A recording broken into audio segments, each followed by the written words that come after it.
नमस्कार दर्शक बंधु आज हूँ 31 मार्च 2024 चलतु देखने आज सकाल किसी गुरुत्वपूर्ण खबर जदि पर्यंत वीडियो को लाइक करना वीडियो को लाइक करने सह चैनल को सब्सक्राइब करी कमेंट माध्यम जानतु आपण मैंने क्यों जिले देखुंत जहाद्वारा बड़ी गुरुत्वपूर्ण खबर आपण मान पाखे सार्वभौते पहुंची पार। नंबर 1 चिठी फंड टंका फेरस्त पाइले 4,27,487 क्षतिग्रस्त विधानसभा उठिला चिटफंड प्रसंग क्षतिग्रस्त जमाकारी टंका फेरस्त तथ्य देले मुख्यमंत्री मोहन चरण माझी एजें 4,27,487 क्षतिग्रस्त चिटफंड टंका फेरी पाई। विधायक गणेश्वर बेहरा प्रश्न मुख्यमंत्री लिखित उत्तर रखिंट रोज वैली ग्रुप गोल्डन वैल्यू एवं हाईटेक इनस्टेट प्रमोटर ग्रुपर 8,68,953 आवेदनकारी मध्य 3,27,642 जमाकारी से 28 कोटी टंका फेरस्त कर अवशिष्ट प्रकृत क्षतिग्रस्त जमाकारी जिलापाल द्वारा टंका फेरस्त प्रक्रिया चालू रही। सेपरी कमिशन सुपारिश कर 99,845 क्षुद्र जमाकारी 47 कोटी टंका कॉर्पोरेट फांटी फेरस्त कर 8टी संस्थार संपत्ति जबत सह बाज्याप्ति फलर सरकार को 8.5 कोटी अधिक राशि प्राप्त होइछि। नंबर 2 रंधन गैस संकट मुकाबिला एलपीजी सिलिंडर बुकिंग कले मध्य मिलुनी बुकिंग नंबर लागुनी गैस एजेंसी पाखु गले लंबा लाइन घरोई एलपीजी उपभोक्ता एवं गुहारी काहाको करिवे जानि पारु नांती। राज्य खाद्य जोगाण मंत्री किंतु कहउचंती राज्य एलपीजी सिलिंडर संकट नाय यथेष्ट मौजूद रहिछि।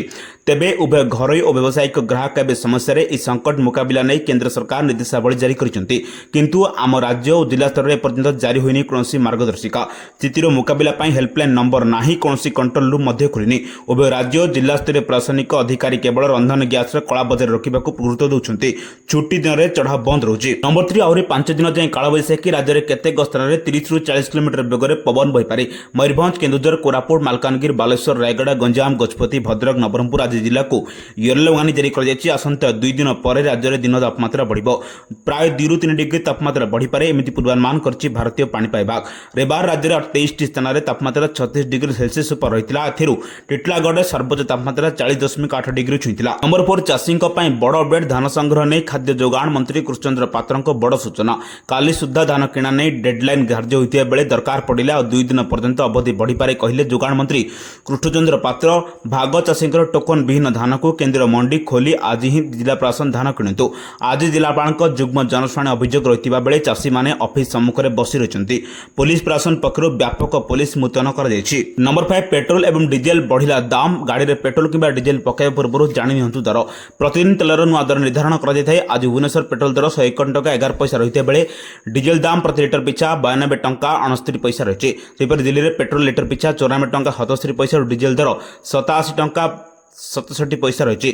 मुंबई में पेट्रोल लिटर पिछा 3 टंका 54 पैसा होता है डीजेल दाम लिटर पिछा 90 टंका 3 पैसा रही। नंबर 6 ओडिया अस्मितार महाकुंभ ओडिया पक्ष पल्ली दिल्ली जाए पालन हेब ओडिया दिवस राज्य राजधानी भुवनेश्वर समस्त राजस्व आयुक्त जिला उपखंड तथा सारा ओडिशा समेत राजधानी नुआदिल्ली कोलकाता मुंबई चेन्नई में पालन हेब ओडिशा दिवस आनंद उल्लास और आकर्षणीय महासमारोह पालन हेब चलित वर्ष 2026 एप्रिल 1 तारिख रु 4 तारिख पर्यंत दीर्घ 14 दिन धरी ओडिशार प्रत्येक जिला ठार आरंभ करी राजधानी भुवनेश्वर पर्यंत ओडिया पक्ष भव्यतार सह पालन करा जिवो। नंबर 7 भोटर तालिका बाद पड़े 7 लाख अधिक मतदाता भोटर जालियाती बड़ खुलासा भोटर तालिका बाद पड़े 7 लाख अधिक मतदाता यार खुलास कल निर्वाचन अधिकारी राज्य में भोटर तालिका संशोधन बाद पड़े 7,68,521 जन भोटर गृह में उत्तर रखिंट मुख्यमंत्री मोहन चरण माझी विधानसभा आसला एभली सांघातिक तथ्य भोटर तालिका संपर्कित प्रश्न विधानसभा में पचारे आठगड़ विधायक रणेन्द्र प्रताप साई जार उत्तर दे मुख्यमंत्री कहते राज्य में भोटर जालियातीर बड़ खुलासा कर राज्य निर्वाचन अधिकारी एकाधिक स्थान में भोट परिचय पत्र रखी 1,55,318 व्यक्ति। नंबर 8 आरंभ होगा जाऊँगी 2026 प्रथम पर्याय जनगणना जनगणनार प्रथम पर्याय 1 एप्रिल 2026 रु 30 सेप्टेम्बर 2026 मध्य कर 6 मास मध्य सब राज्य निज सुविधा अनुसार कौन भी 30 दिन बाछिबे एथर प्रथम कर डिजिटल जनगणनार सुविधा मिल घर को घर बुली तथ्य संग्रह आरंभ होबारे 15 दिन पूर्व नागरिक माने निज ऑनलाइन रे निज परिवार तथ्य दे पारिबे।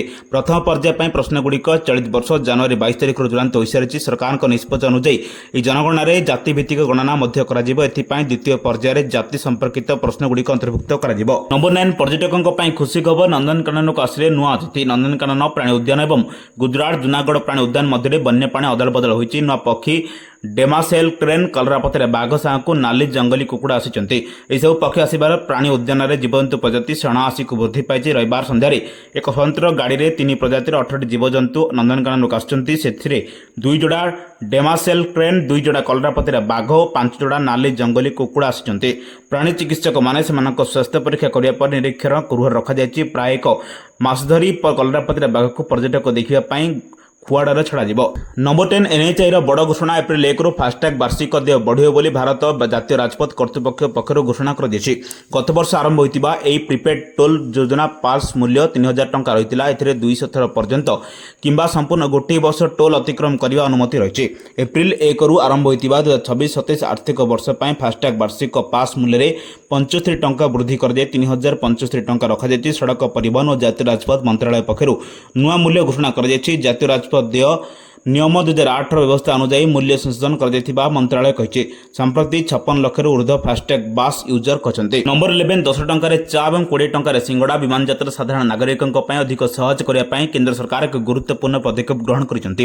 ଦେଶରେ 11 ପ୍ରମୁଖ ବିମାନ ବନ୍ଦରରେ ଉଡ଼ାଣ ଯାତ୍ରୀ କେଫର୍ ଆରମ୍ଭ କରାଯାଇଛନ୍ତି। ସେଠାରେ ଖୁବ୍ ଶସ୍ତା ଦାମରେ ଖାଦ୍ୟପେୟ ଉପଲବ୍ଧ ହେବ। ସବୁଠାରୁ ବଡ଼ କଥା ହେଲା ଶ୍ରୀନଗର ଓ ଜୟପୁର ସହିତ ଏହି କଫେର ମାତ୍ର 10 ଟଙ୍କାରେ ଚା ମିଳିବ। ସେଭଳି ସିଙ୍ଗଡ଼ା ବଡ଼ ପାଓ ମାତ୍ର 20 ଟଙ୍କାରେ ମିଳିବ। ପାଣି ବୋତଲ 10 ଟଙ୍କା ଓ କଫି 20 ଟଙ୍କା ଦିଆଯାଉଛି। ଏହା ପୂର୍ବରୁ ବିମାନ ମଧ୍ୟରେ ଚା କଫି 50 ଟଙ୍କା କିମ୍ବା ତାଠାରୁ ଅଧିକରେ ବିକ୍ରି ହେଉଥିଲା। ସେଭଳି ସ୍ନାକ୍ସର ଦାମ ଆହୁରି ମଧ୍ୟ ଅଧିକ ରହିଥିଲା। ନମ୍ବର 12 ଲହଡ଼ିରେ ଭାସି ଚାଲିଗଲା ପର୍ଯ୍ୟଟକଙ୍କ ଜୀବନ। ପୁରୀ ସମୁଦ୍ରରେ ସୋମବାର ପୁଣି ଏକ ବଡ଼ ଅଘଟଣ ଘଟିଛି। ଡିପ୍ କରେଣ୍ଟରେ ଯୋଗୁଁ ସମୁଦ୍ର ଗାଧୋଇବା ବେଳେ 2 ଜଣ ପର୍ଯ୍ୟଟକ ଭାସିଯାଇ ମୃତ୍ୟୁବରଣ କରିଛନ୍ତି। ହେଲେ ମୃତ ପର୍ଯ୍ୟଟକଙ୍କ ପରିଚୟ ମିଳିପାରୁନାହିଁ। ଗାଧୋଉଥିବା ବେଳେ ବଡ଼ ଲହଡ଼ି ମାଡ଼ରେ 2 ଜଣ ପର୍ଯ୍ୟଟକ ସମୁଦ୍ର ମଧ୍ୟକୁ ଭାସି ଯାଇଥିଲେ। ଲାଇଫଗାର୍ଡ ସେମାନଙ୍କୁ ଉଦ୍ଧାର କରି ମେଡିକାଲରେ ଭର୍ତ୍ତି କରିଥିଲେ। ହେଲେ ଡାକ୍ତର ସେମାନଙ୍କୁ ମୃତ୍ୟୁ ଘୋଷଣା କରିଛନ୍ତି। ତେବେ କିଛି ଦିନ ମଧ୍ୟରେ ଏହା ଦ୍ୱିତୀୟ ଘଟଣା ହୋଇଛି। ପ୍ରତିଦିନ ପୁରୀ ବେଳାଭୂମିରେ ଏପରି ଅଘଟଣ ଘଟୁଥିବା ବେଳେ ଜିଲ୍ଲା ପ୍ରଶାସନ ଏଥିପ୍ରତି ଦୃଷ୍ଟି ଦେବାକୁ ବିଭିନ୍ନ ମହଲରେ ଦାବି ହୋଇଛି। ନମ୍ବର 13 କାୟା ମେଲାଇଲାଣି କରୋନାର ନୂଆ ଭାରିଏଣ୍ଟ। ଯେତେବେଳେ ବି କରୋନା ଭାଇରସ ବିଲୁପ୍ତ ହେବାର ଦ୍ୱାର ଦେଶରେ ଥାଏ ସେତେବେଳେ ଏକ ନୂତନ ପ୍ରକାର ବ୍ୟାପିଥାଏ ଏବଂ ଲୋକଙ୍କୁ ଦ୍ରୁତ ଗତିରେ ସଂକ୍ରମିତ କରିଥାଏ। ଗତ କିଛି ସପ୍ତାହ ଧରି କରୋନା ଭାଇରସ ଓମିକ୍ରନ୍ ଭାରିଏଣ୍ଟର ଏକ ନୂତନ ସବ୍ ଭାରିଏଣ୍ଟ BA.3.2 ସାରା ବିଶ୍ୱରେ ଦ୍ରୁତ ଗତିରେ ବ୍ୟାପିବାରେ ଲାଗିଛି। ଦକ୍ଷିଣ ଆଫ୍ରିକାରେ ପ୍ରଥମେ ଚିହ୍ନଟ ହେବା ପରେ ଏହି ପ୍ରକାର ଏବେ ଆମେରିକା ଓ ୟୁରୋପ ସମେତ ବିଶ୍ୱର 23ଟି ଦେଶରେ ବ୍ୟାପିଛି।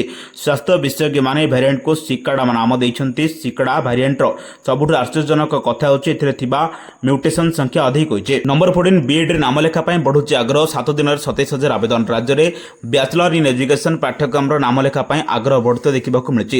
ବିଏଡ୍ ପ୍ରବେଶିକା ପରୀକ୍ଷା ପାଇଁ ଗତ 23 ତାରିଖରୁ ଅନଲାଇନ୍ ଆବେଦନ ପ୍ରକ୍ରିୟା ଆରମ୍ଭ ହୋଇଥିବା ବେଳେ ଏହା ଏପ୍ରିଲ 6 ତାରିଖ ପର୍ଯ୍ୟନ୍ତ ଚାଲିବ। ତେବେ 7 ଦିନ ମଧ୍ୟରେ ବିଏଡ୍ ନାମଲେଖା ପାଇଁ ଥିବା ସିଟ୍ ସଂଖ୍ୟାଠାରୁ ବହୁଗୁଣ ଅଧିକ ଛାତ୍ରଛାତ୍ରୀ ଆବେଦନ କରିଥିବା ଦେଖିବାକୁ ମିଳିଛି। ଅନ୍ୟପଟେ ଅବିଭକ୍ତ କୋରାପୁଟ ଭାବେ 4ଟି ଜିଲ୍ଲାରେ ବିଏଡ୍ ପାଠ୍ୟକ୍ରମ ଭିତ୍ତିଭୂମି ବଢ଼ାଇବା ସହ ଇଣ୍ଟିଗ୍ରେଟେଡ୍ ବିଏଡ୍ ପାଠ୍ୟକ୍ରମ ଆରମ୍ଭ କରିବାକୁ ରେଭେନ୍ସା ବିଶ୍ୱବିଦ୍ୟାଳୟର ଜଣେ ଛାତ୍ର ମୁଖ୍ୟମନ୍ତ୍ରୀଙ୍କ ସହ ଉଚ୍ଚଶିକ୍ଷା ମନ୍ତ୍ରୀ ଏବଂ ସଚିବଙ୍କୁ ଚିଠି ଲେଖିଛନ୍ତି। ଏଥିସହ ଉଚ୍ଚଶିକ୍ଷା ବିଭାଗ ପକ୍ଷରୁ ନିଆଯାଇଥିବା ପଦକ୍ଷେପ ସମ୍ପର୍କରେ ତାଙ୍କ ନିକଟକୁ ଏକ ଚିଠି ଆସିଛି। ନମ୍ବର 15 ଟ୍ରିବ୍ୟୁନାଲରେ ମହାନଦୀ ଜଳ ବିବାଦ। ଟ୍ରିବ୍ୟୁନାଲ ଅଧ୍ୟକ୍ଷ ବେଲା ତ୍ରିବେଦୀଙ୍କ ଅଧ୍ୟକ୍ଷତାରେ ଶୁଣାଣି କରାଯାଇଛି। ଓଡ଼ିଶା ସରକାରଙ୍କ ପକ୍ଷ ରଖିଥିଲେ ଏଜି ପୀତାମ୍ବର ଆଚାର୍ଯ୍ୟ। ଏପ୍ରିଲ 13 ତାରିଖରେ ମହାନଦୀ ଟ୍ରିବ୍ୟୁନାଲର ସମୟ ସରୁଥିବା ବେଳେ 2 ରାଜ୍ୟରେ ବୈଷୟିକ ଟିମ୍ ଆଲୋଚନା ବିବରଣୀ ଉପସ୍ଥାପନା କରିଛନ୍ତି। ଶୁଣାଣି ପୂର୍ବରୁ ହୀରାକୁଦ ଠାରୁ ଆରମ୍ଭ କରି ମହାନଦୀ ପ୍ରଭାବିତ ଅଞ୍ଚଳ ବୁଲି ଦେଖିଥିଲା ଟିମ୍। ଏହା ସହ ଏକ ଟିମ୍ ମାର୍ଚ୍ଚ ମାସ 7 ତାରିଖରୁ 11 ତାରିଖ ପର୍ଯ୍ୟନ୍ତ ଛତିଶଗଡ଼ ଯାଇ ସ୍ଥିତି ପରଖିଥିଲା। ଏଭଳି ଆଲୋଚନା ଓ ବିବାଦ ପରେ କେବେ ନ୍ୟାୟ ମିଳିବ ଏହା ଉପରେ ସାଧାରଣ ଜନତାଙ୍କ ନଜର ରହିଛି। ଏହିଭଳି ଗୁରୁତ୍ୱପୂର୍ଣ୍ଣ ଖବର ପାଇବା ପାଇଁ ଆମ ଚ୍ୟାନେଲ ସହ ଯୋଡ଼ି ରୁହନ୍ତୁ। ଯଦି ପର୍ଯ୍ୟନ୍ତ ଭିଡ଼ିଓକୁ ଲାଇକ୍ କରିନାହାନ୍ତି ଭିଡ଼ିଓକୁ ଲାଇକ୍ କରିବା ସହ ଚ୍ୟାନେଲକୁ ସବସ୍କ୍ରାଇବ୍ କରି କମେଣ୍ଟ ମାଧ୍ୟମରେ ଜଣାନ୍ତୁ ଆପଣମାନେ କେଉଁ ଜିଲ୍ଲାରେ ଦେଖୁଛନ୍ତି। ବ୍ୟୁରୋ ରିପୋର୍ଟ ସାବଧାନ ଓଡ଼ିଶା।